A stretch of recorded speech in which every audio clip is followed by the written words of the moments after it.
नमस्कार, मी शिवकन्या पवार.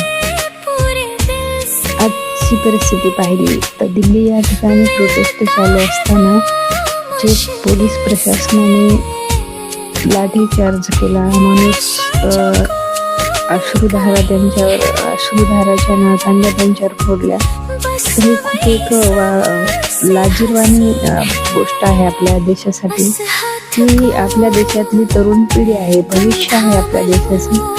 तर तुम्ही त्यांना इतकं अमानुषपणे त्यांच्यावर अशा पद्धतीने त्यांना त्रास देत आहेत की जसे ते पाकिस्तानींना सुद्धा एवढी वागणूक किंवा इंग्रजांनी आपल्या भारतावर राज्य केलं एवढे वर्ष, पण त्यांनी सुद्धा भारत सोडला नाही होत.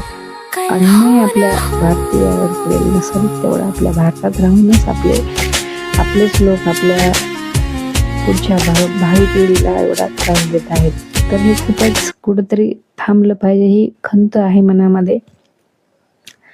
त्यांचा एकच मागणी आहे की त्यांना न्याय हवा आहे. कारण त्यांनी एवढं अभ्यास करून जर त्यांना योग्य न्याय मिळत नसेल, पेपर फुटी हा त्यांचा एक प्रश्न आहे. जी पेपर लीकची पद्धत आहे ती बंद झाली पाहिजे. अभ्यास सोडून विद्यार्थी जर रस्त्यावर उतरत असेल आणि आपल्या मागणी फक्त एकच त्यांच्यासाठी की त्यांना न्याय पाहिजे होता, किती आक्रोश करावा त्या मायबापांनी, किती मानसिकता सहन करावी लागली त्या मुलांना. स्वप्न पाहायच्या वयात त्यांना स्वतःच्या हक्कासाठी रस्त्यावर उतरावं लागते. ही तरुण पिढी आपल्या मायभूमीचा हक्क ना आहे.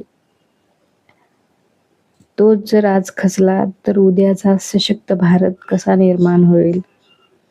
पेपर फुटी हा एक परीक्षेपुरताचा प्रश्न मर्यादित राहिलेला नाही, तो एक लाखो विद्यार्थ्याच्या भवितव्याचा प्रश्न बनलेला आहे.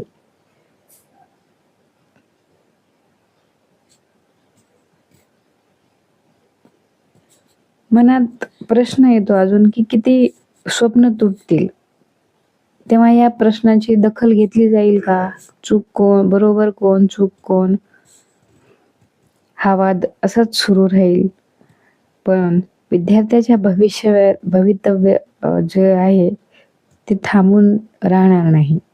म्हणूनच शेवटी प्रश्न एकच राहील की या तुटलेल्या स्वप्नाची शेवटी अकाउंटेबिलिटी